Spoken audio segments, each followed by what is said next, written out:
data platforms and their security, and specifically how to deal with sensitive data in the cloud, and how to maybe enable your wonderful AI workloads and your data science and your pipelines that do something with your data while the data is sensitive. Who am I and why am I talking to you about this? My name is Natalie Godek. I'm a senior cloud architect at a tiny boutique Google Cloud consultancy, but not like slides and PowerPoints consultancy. We do engineering. We implement platforms and systems and cloud solutions for other companies. So if you have an idea that you want to implement on Google Cloud and you would like some help with the infrastructure, you don't know what's the industry standard, you don't know how to secure your infrastructure, we come in and build it for you. My background is in infra, purely DevOps, platform engineering, cloud engineering, and I switched to architecture a couple of years ago because I love creating things. I'm also a photographer, and you can scan this QR code to find me on social media. All of my social media channels will be there. Don't hesitate to post something if you find something in this talk interesting, useful, or rubbish. Let's look at the challenge of the problem statement. Let's say that you, for example, have an idea of an app or a product, and you found a startup, you start demoing something, you start putting things together. You decide that you are a modern company and your product is going to be good, so you use something like Kubernetes, microservices. We all love microservices. Your microservices need to communicate somehow, so you decide to use an event stream, for example, Kafka or PubSub or SQS or any other sort of event stream.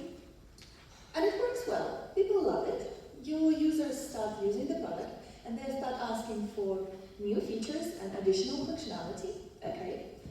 So you add that and you're growing your offerings, you're growing your products, you're growing your services. You add more services to it, you hire more developers, you build more teams, and eventually everyone loves it, users love it, it really takes off. You need data for all of your services, so all of your different teams and microservices their databases, and what is going on? Shadow? No sound. Sound? Okay, no worries. We'll continue. Intermittent virtual issues. And I can talk like this, and you're all going to right? No. I'm gonna. For the recording, I think. To the other one. The other one. Okay. The other one. Okay. Oh, it sounds nicer. I like this. Okay. For the recording, I have another mic on me. All right. So we add databases and buckets and data transfer jobs, and we need to do to store the data. Each of the services has their own way of storing their data, their own schemas, their own formats of data. One of them is calling a user user ID, the other one is calling it account ID. The third one doesn't have a unique identifier for each user. It's a mess, but it's a distributed mess that we all love and call microservice architecture. Now we want to serve users in different regions. Okay, well, what do? We deploy to different regions. Nice, all of our microservices are now running in Europe, North America, and Middle East with all of their databases, buckets, caches, data transfer jobs, and all of those things. You, as a sane, wonderful, modern co-founder, trust your developers to do best at their job, so you let them manage their own data stores and architecture for how they deal with the infra that is specific to their own service. And you do that for a while, and you end up with an architecture that looks like this. And everyone's cloud architecture, you have some managed services, some mismanaged services, and some unmanageable services. We have containers everywhere. We love the containers. Everything is serverless or more maybe serverless, but there is still some VPN of sadness, and one of the engineers was super hype on caffeine, and he created a reverse proxy. Very proud of that. We have some cool databases, cloud native, all of that, but all of them just fetch data from a real database, and then the data engineers came in and built a bunch of pipelines for something that they call a data lake, and now it's a data It's a mess, and we all have this architecture in our environments. We've all seen it, we all can relate to some parts of that. Oh yeah, and event buses, of course. We need to do event-driven, right? Okay, cool.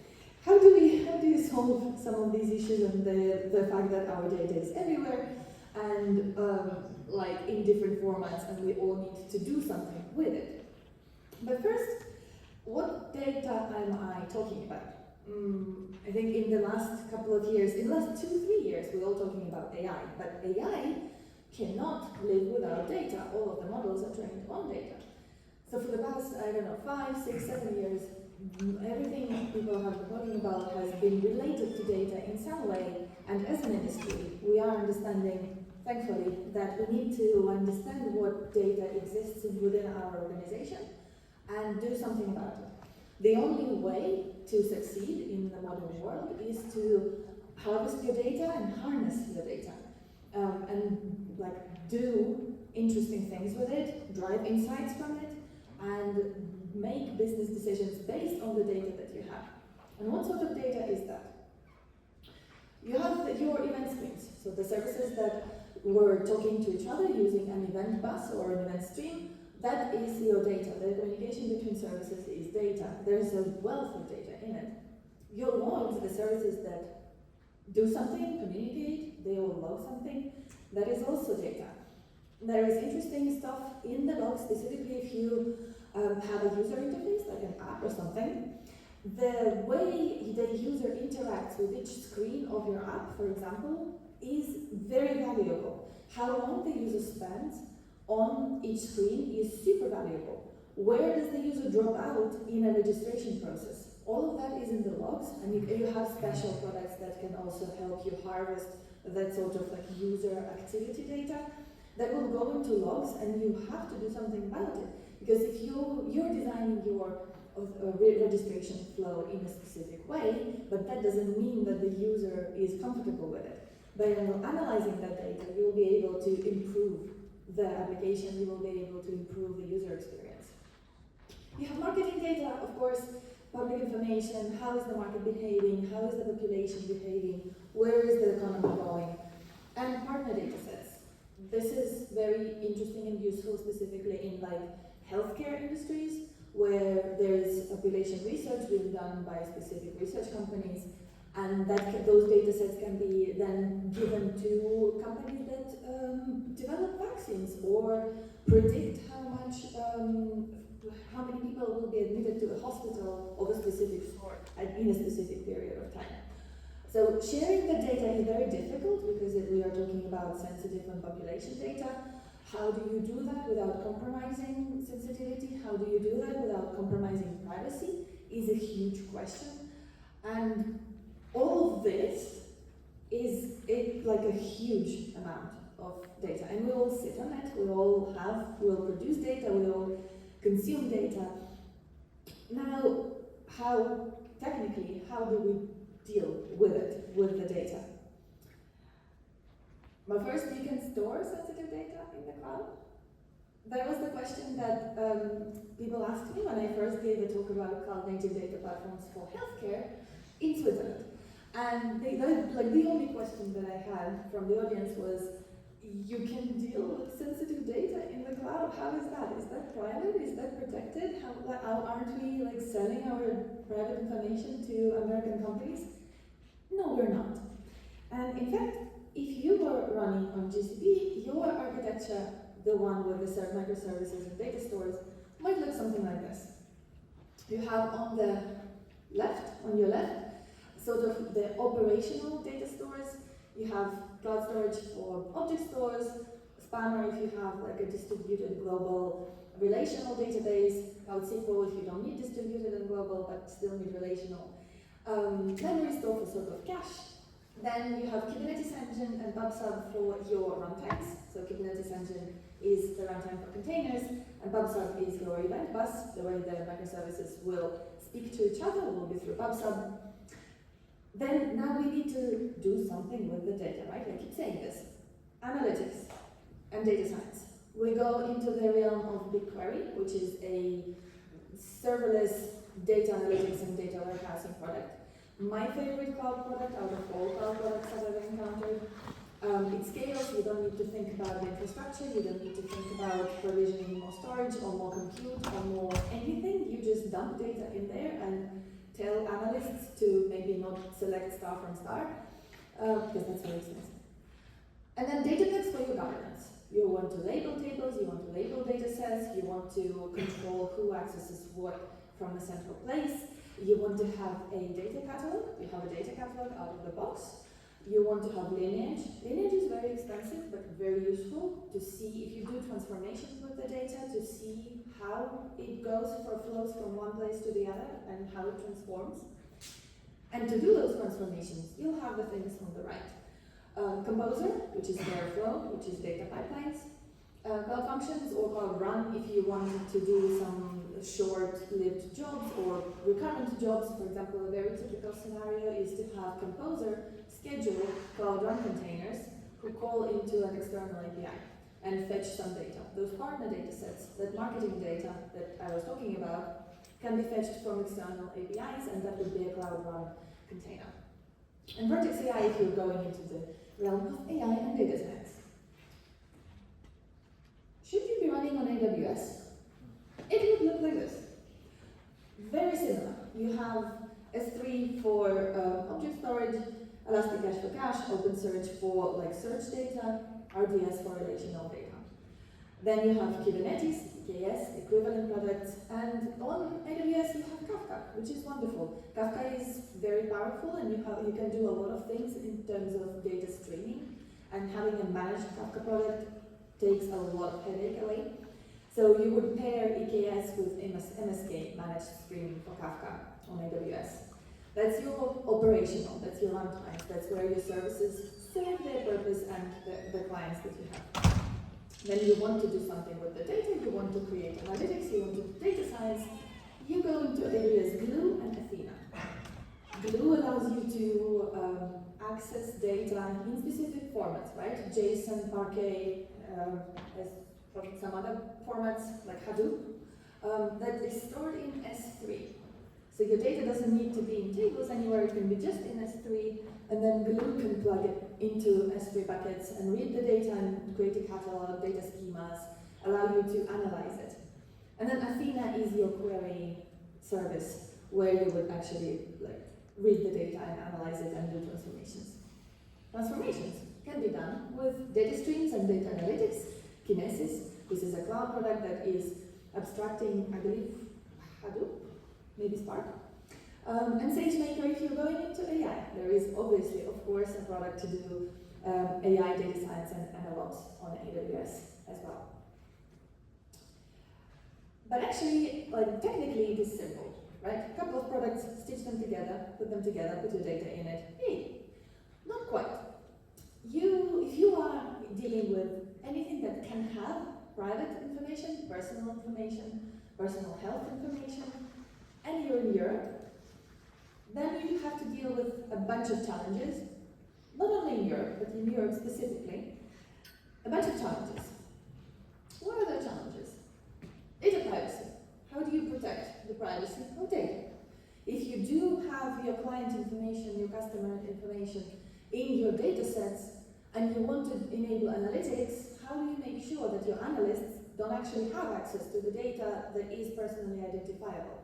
Because let's be honest, an analyst who wants to predict how many people will be admitted to the whatever ward of a hospital, they don't need to know the names of people who have been admitted recently. Regulatory requirements which make our lives simultaneously easier and much harder. Easier because they prescribe how to protect data privacy, because they give you checklists of things that you need to do in your infra in order to have secure environments. But harder because now you have to comply with them. And those checklists contain a lot. The most common regulations are GDPR, of course, ISO 27001. It is a number that is in physical mouth memory of every person who builds secure infrastructures. It is a certification that prescribes how to secure cloud infrastructures, and not only cloud, but cloud also. HIPAA would be a US standard for healthcare, and CCPA is a California equivalent of GDPR. So they are also, historically, dealing with sensitive data in the United States was a lot easier than in Europe or in other regions, because they're just like, yeah, just do your data science. But it's becoming harder, like they are tightening the regulations, they are also restricting access to private information. And HIPAA, and there is another one, HITRUST, which are super strict when you deal with health data, of course. It's very sensitive. The other challenge that you will probably encounter when you deal with sensitive data is data locality. What does that mean? That means that the data that you're dealing with has to stay within the region of its provenance. That's something that comes up all the time. If the company is in a specific country, they want to make sure that data doesn't exit that country. Luckily, we have a bunch of cloud regions at least in Europe, North America, Southeast Asia as well. We are starting to have more and more regions in Africa and South America, which is useful. Middle East as well. You have a region in Qatar and in Saudi Arabia for Google Cloud. AWS is also dealing with that region as well now. So what does this mean? This means that all of your products and services in the cloud that you are using have to be able to guarantee that the data will stay within that region. Typically it's the case. I think there is only one service on AWS that is like always in US is one. But all of the others, the data center is in the country, the region is in the country, data doesn't exit the country. And the last challenge is the perception of AI in public. It's becoming better now while everybody is using AI and LLMs. This is not going to be the focus of this talk, but if you are building an AI product that is impacting potentially people's lives, you're going to face this for sure. Like a chatbot that is dealing with insurance claims, or a symptom checker, or an LLM that is allowing doctors to write notes faster. Does the LLM hallucinate? One single error that leaks into the public creates so much scandal that the impact is huge. So this is something that your marketing people will need to deal with. But we're going to focus on the technical sides. Cloud services are public APIs. Whatever resource that you create in the cloud, yes, it is protected by boundaries, firewalls, IAM, hopefully network policies, but cloud services themselves are public APIs. You have the URLs for like BigQuery datasets, storage objects, and cloud functions, and we can see that there is an API, the API endpoint, the path to it, where the object is, and the object address itself. Yes, you will not be able to access my storage bucket objects via URL that you guessed, because there's IAM involved, but it is public APIs. How do we protect them, the APIs? How do we protect our data? Starting with AWS. And by serverless, I will mean a larger, wider array of services. Typically when we say serverless, we mean serverless runtimes, so containers, but I will mean everything that is like, doesn't have an instance in your VPC kind of thing. So your storage, your BigQuery, your Logs, CloudWatch, SQS, all of those don't have an instance in your VPC, so they are, in theory, serverless. AWS, in AWS, when you have a bunch of private services that run in your VPC, so like instances that have an IP address in your VPC, if a service needs to communicate with a serverless AWS service, so like Storage, Lambda, or CloudWatch, the request to those services will go out of the AWS backbone into the internet, and then back into the AWS backbone, and into your VPC, or vice versa. The request exits the AWS network, which, why? Both of the services are in my AWS account. I have a network, you have a network. Why do we have to go to the internet? I don't know. I don't like it. What do we do with this? Okay. we create VPC endpoints. These are virtual resources that pretend that the service that is serverless exists in your VPC. So the connection now goes from S3 to your subnet privately. It doesn't exit to the internet.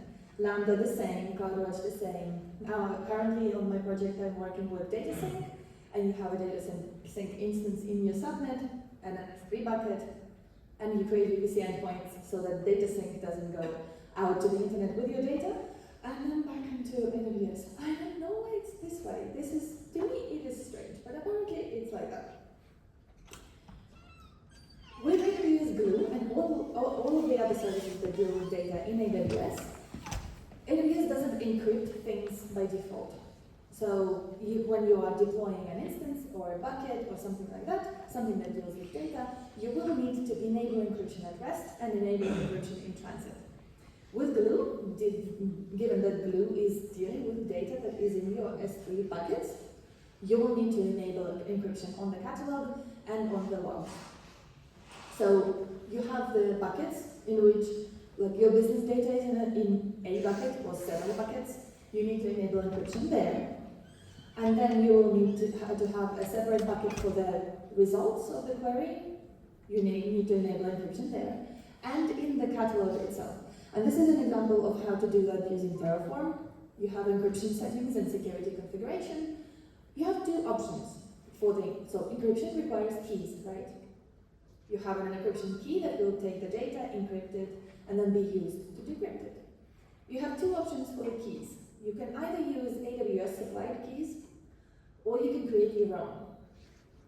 And in this example, you have SSE KMS, which is an AWS managed key. And for the S3 encryption, this is the encryption settings for that intermediate state data. You can use AWS supplied keys. Or you can have your own key that you create in KMS and that you manage.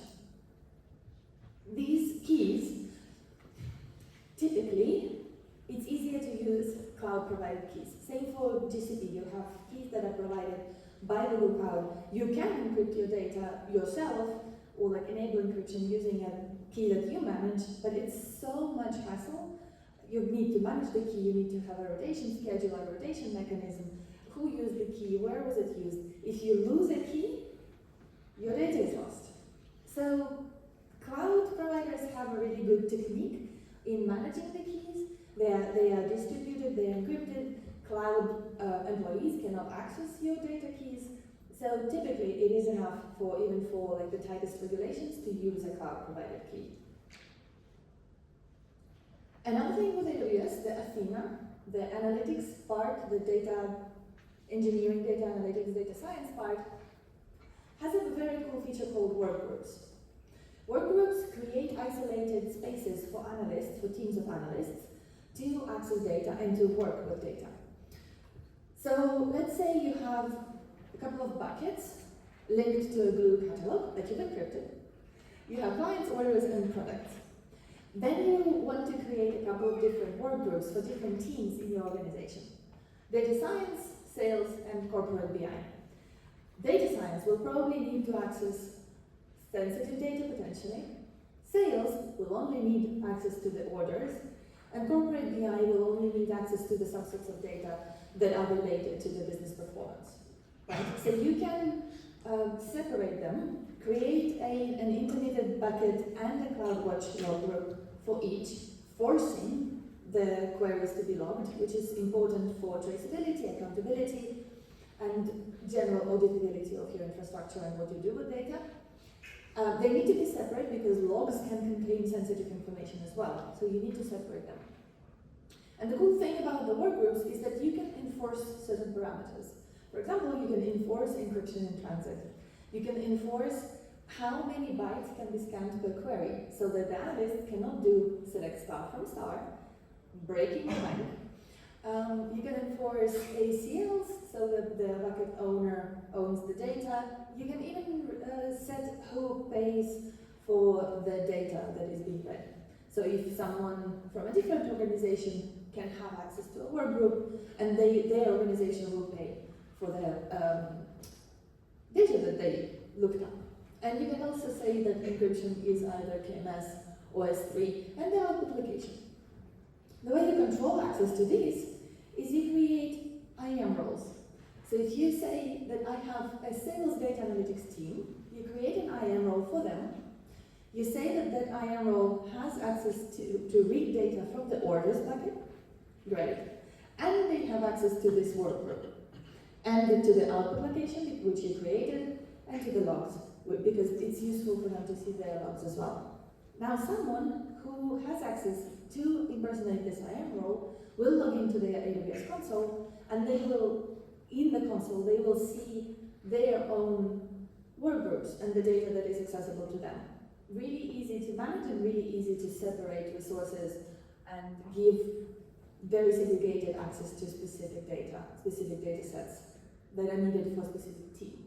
Because that is important when you are dealing with all of your organization's data and you have a data warehouse or a data lake. You can't give access to all of it to everyone. You have to specify which team has access to what. And it is up to the platform team, the data team, the compliance team, the legal department to figure out those access patterns and then define them in the infrastructure. And then once you define them, hopefully with Terraform, you're good to go. GCP. What do we have on GCP in terms of securing your serverless data sets and workloads? Same thing, right? Google, I've asked Google, they actually try to make sure that the request stays within the Google backbone. But if you have a VPC, in which you have like containers and Composer and stuff like that, that is in your VPC, that it stays within your network. However, when you have a BigQuery data set and analysts who are working from a corporate Wi-Fi, that request still goes through the internet, right? It is a public endpoint. How do you protect all of the serverless APIs that are in GCP? You have VPC service controls. VPC service controls is like a firewall on steroids. If firewall works on levels 3 and 4 of the OSI model, VPC service controls is more level 7.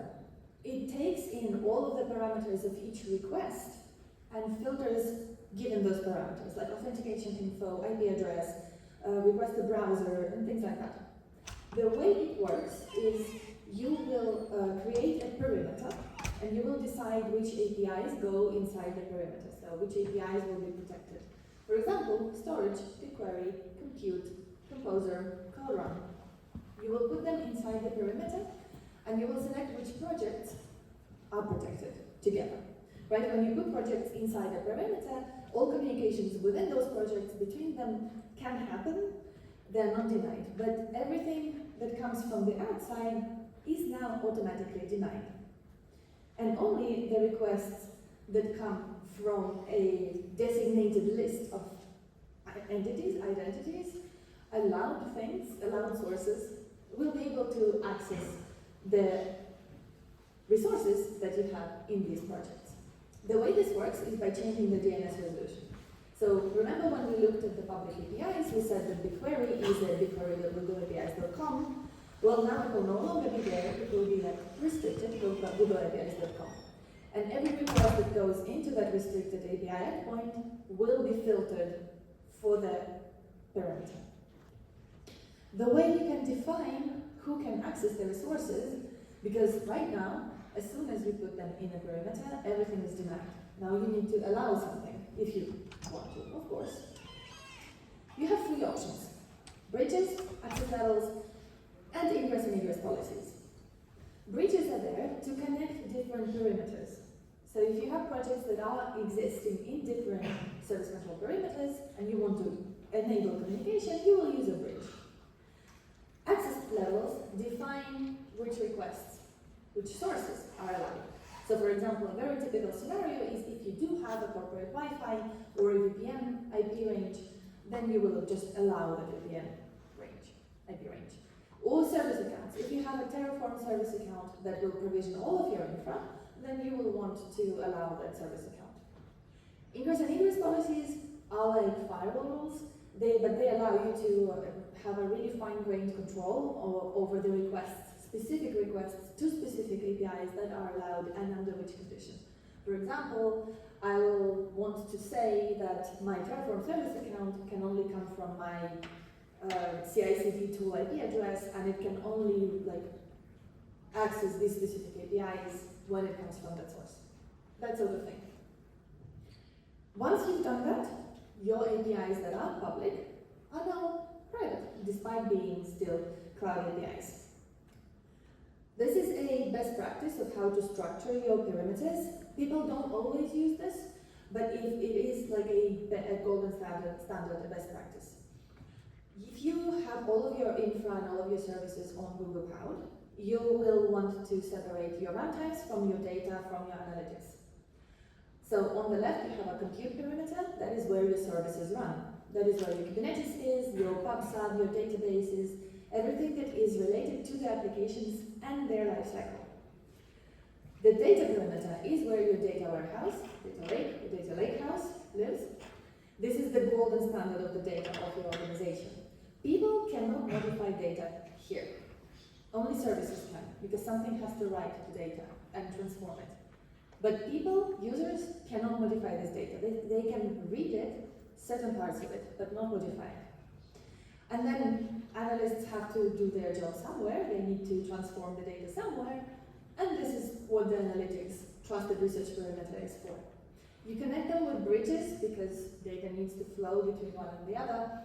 But for example, if an incident happens, you can just cut the bridge and the analysts no longer can access the data warehouse, for example. This is complex to manage. Sometimes when the only requirement is to prevent data exfiltration, you just dump everything in your org into a single perimeter. Happy days.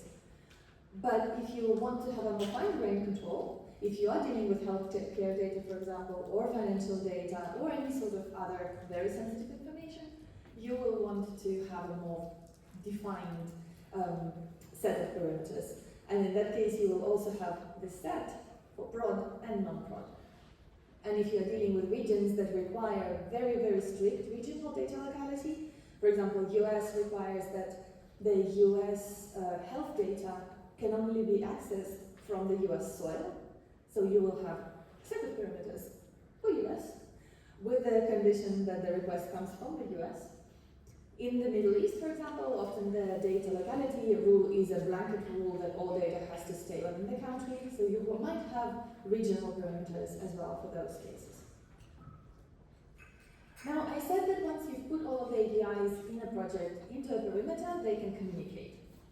So if I have a Cloud Run service, a container, serverless container, in a project, and a BigQuery dataset in the same project, in the same perimeter, Cloud Run should be able to access my data in the dataset, right?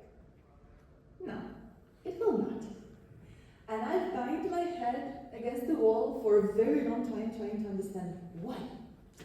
And this happens because Cloud Run, a serverless container, this little guy here, well, it still runs on a network somewhere, just not my network. I'm not managing networks, it's a serverless configuration, so why is there a network? But of course there is a network, somewhere else. There is a server, somewhere else. That somewhere else is called a tenant or a shadow project. It is a GCP project that is created for you, but you don't have access to it. And you will never see it, you will never know that it exists until you use service controls and there is an error. So, because it's a separate shadow project with a separate shadow network, the request from the point of view of the perimeter comes from an unknown network, an unknown source. And you will see the error that is very well known to anybody who has ever worked with service controls. Request is prohibited by organization's policy. Oh my God, why? You have two options to fix it. One is to have a dedicated access level, and you put the service account of Cloud Run into that access level. So the identity of Cloud Run, now Cloud Run still runs in a separate network, in an unknown network, but its identity is now allowed to enter the perimeter. The risks with that are obviously that if someone steals the identity, if someone gets their hands on your service account, then they have access into your perimeter from wherever they are. To deal with that, you have an option to use serverless VPC connectors. It is a little instance that is deployed into your subnet, and this is where I really didn't like it because I'm dealing with serverless infrastructure and I want to deal with networks. Thank you very much. But in order to use this, you still need to have a network and a subnet. And you deploy the serverless VPC connector, you tell Cloud Run to use it, now Cloud Run has a private IP address. It also functions for like cloud functions and stuff like that. The problem with this one is that you have to manage the serverless VPC connector. The alternative now is to use direct VPC egress on Cloud Run. It is a functionality that you enable on the Cloud Run service, and now all of the requests that will go within the project, within the network, will appear to be coming from this subnet. So you no longer have the instance of the serverless VPC connector, meaning that you have one less network hop. It's good for latency, and you don't have to manage the instances and reserve IP addresses for them. You just have a subnet, and you tell Cloud Run to egress into the network. It doesn't work the other way around. If you need a private connectivity to your Cloud Run, you can't use direct VPC egress because it's just egress from Cloud Run into the network. In both scenarios, serverless VPC connector and egress, your request to BigQuery will be coming from your known network inside the perimeter, and it will be allowed. Regulations. I've spoken about regulations for a bit. Now, if you are dealing with finance, banking, equity, insurances, health tech, healthcare, you will see the regulations and you will have to comply with them and also prove that all of your infra is compliant with the regulation in question. And I mentioned that there is ISO 27001, SOC 2 is a popular one, HIPAA, HITRUST, GDPR, all of those things. It is very difficult to pass those compliance audits because the checklists are huge, and also how do you prove that BigQuery, Cloud Run, or Lambda are compliant with those regulations? Because you don't manage that infra, and you have to, in those audits, you have to prove that the infra is also compliant, and the processes of updating each service are also compliant. How do you do that for situations where you're using third-party products?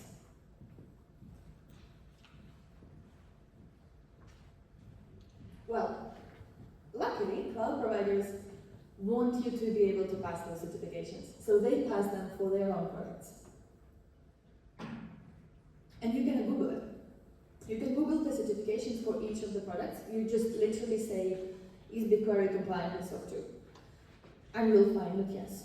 And you'll find that there is Google Cloud Infra that is compliant with ISO 27001. I have screenshotted it just Google services and Google certifications, but AWS publishes them as well. It's usually white papers or like a special page dedicated to a specific cert, like SOC 2 will be a list of Google Cloud services that are compliant with SOC 2. This makes your life easier, and you have to make sure that the services that you do choose, out of the myriad that exist on the planet, like you're not only limited to cloud services, right? You can have open source products, you can run your own Kubernetes, you can run your own, what's the database that is like Spanner but open source? I don't remember. There are open source alternatives to each and every service which you can use. But then if you have to pass the regulation, you have to make sure that the services that you do use and the products that you do use are themselves compliant. So make sure that you check it out when you're selecting which service and which product to use in your infra. And a couple of things that you can do in general, like each of those certifications and regulations has a ton of things, but there are general things that you can do to sort of be in general compliant with all of it. You check the compliance of the products that you use, first thing. You enable encryption at rest and encryption in transit, which you don't have to do on Google Cloud, but have to do on AWS. And I don't know about Azure and other cloud providers. Sometimes you might have a requirement to enable encryption in use, I think it's called, which is like a special encryption for the data that is in memory being transformed, for example. That is a question for health tech. Sometimes if you are enabling like data science on health information which has PII, then you might want to consider like distributed encryption and more complicated cases. But in general, encryption at rest and encryption in transit is all you need. Don't bother with your own PKI. Use cloud-provided keys. If your compliance says no, we have to have our own PKI, question it. If your auditors say no, you have to have your own keys, question them, argue with them. Eventually, I worked for a company that passed SOC 2 and HIPAA and HITRUST and ISO 27001 and GDPR using cloud-managed keys, so Google provided keys, AWS provided keys. We didn't have to manage our own PKI, even though at the beginning it's like, no, you have to have your own keys. No, I don't. So question them. Enable audit logging on everything. You have to have traceability, accountability, and auditability of everything that happens in your infra. On Google Cloud, you have audit logs that you can enable for all services and store them somewhere centrally. You sync them, group them to a central location so that they are in one place and they're locked down. Because again, there can be sensitive information in those audit logs. And the access to those logs has to be separate as well. It is super useful to have all of the data analytics, research, perimeter logs in one place and then troubleshoot using those logs, but there can be sensitive information, so make sure that you separate them as well. Quickfire. Use dedicated service accounts and identities, custom identities for your workloads, which means that you don't use default compute service account in GCP, don't use default created policies in AWS. There is a policy called Lambda IAM policy, and it actually gives access to all of data in S3. You don't want that. Create custom ones. Create anonymized datasets. Start from there. Don't give access to the actual sensitive data. Create anonymized versions of the datasets first, and then gradually work your way through sensitive information. Disable public access to your buckets. This is something that is not by default set. So your buckets might be one of the tens of thousands, hundreds of thousands of buckets that can be found on the public internet. This is a screenshot from a publicly accessible Google website where you can search through publicly accessible buckets. I googled it literally, so anyone can. And I'll take 1 minute to show it because this is my favorite thing to do.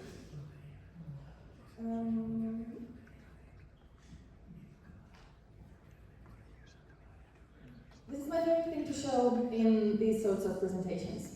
So, public website allows you to search through files that are in public buckets that people have left public.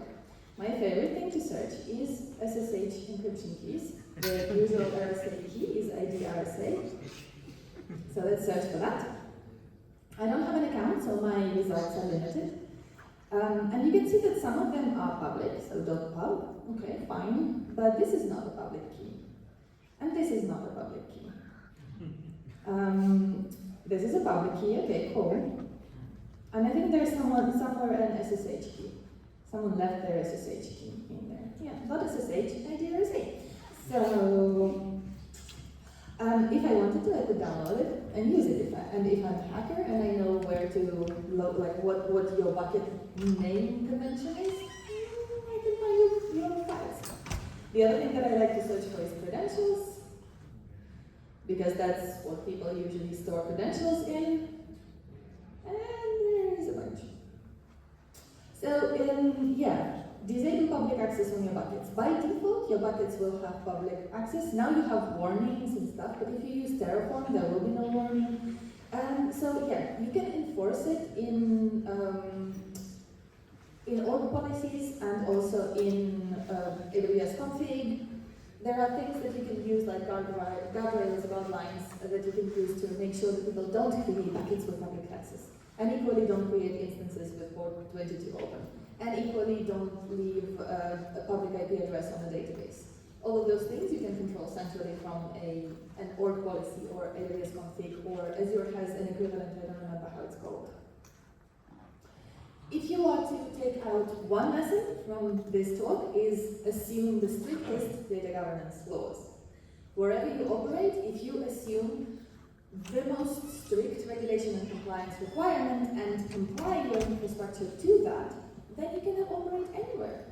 If you can comply with Saudi Arabia's data governance laws, you are compliant with GDPR and HIPAA and HITRUST and all of those things. So assume the strictest one and build your infra with automations, with thinking about those laws. And that is all from me. Thank you very much.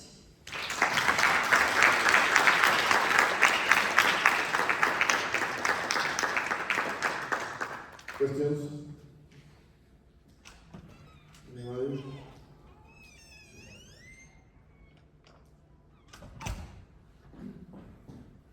In English, please. You briefly mentioned use cases where there might be a need to use encryption in memory.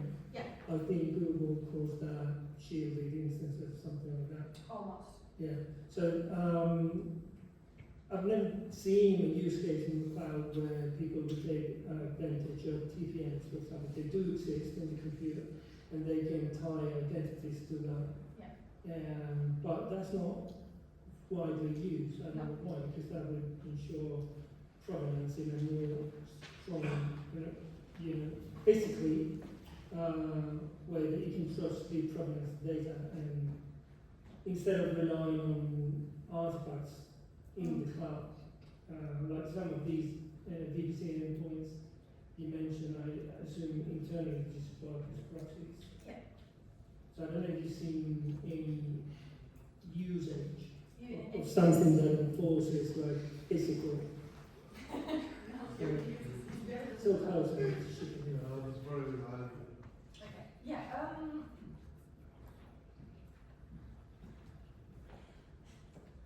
I haven't seen it in the wild. The need for it's not shielded VMs, it's confidential compute.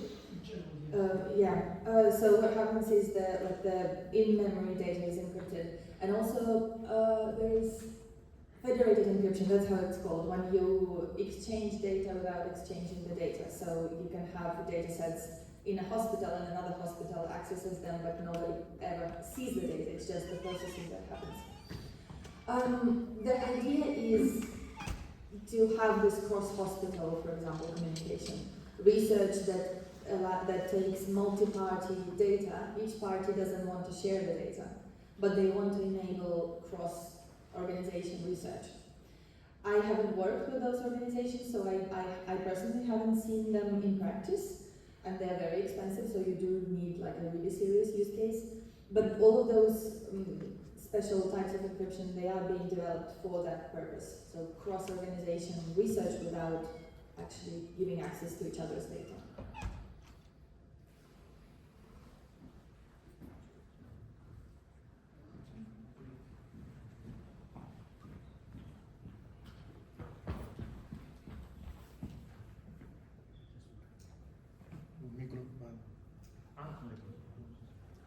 Thanks for the talk.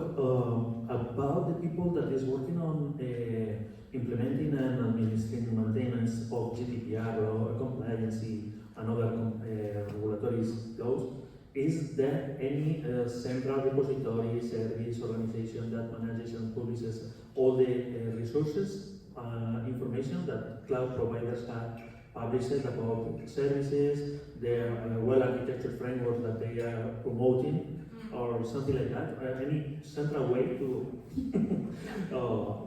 get that information, because it's a mess, completely mess. Yeah, no.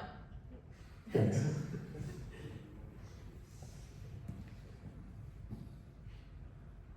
Well, thank you very much for the speech, first of all. And second, if we are on the use case of an hybrid cloud where we have to store by the governance policies, to store the data on the actual infrastructure or on the on-premise services, are the regulations, facilities that these cloud providers help us to pass these regulations are still applying, because we aren't using the products to store the data? So in in the case where you do processing on the cloud but storing it on-prem, Exactly. okay, so the compliance certifications will be for the product that processes, but it will not apply to the storage of the data. You will have to prove that the service that you use to store the data, because you still use some sort of product to organize the data, you will have to check that product's certification separately. And then there will be a question, how is the data encrypted in transit? And then you can say, oh, I use VPN or interconnect or direct link, and that is encrypted using this algorithm and this algorithm. Okay, thank you very much. Any more questions? Marcos,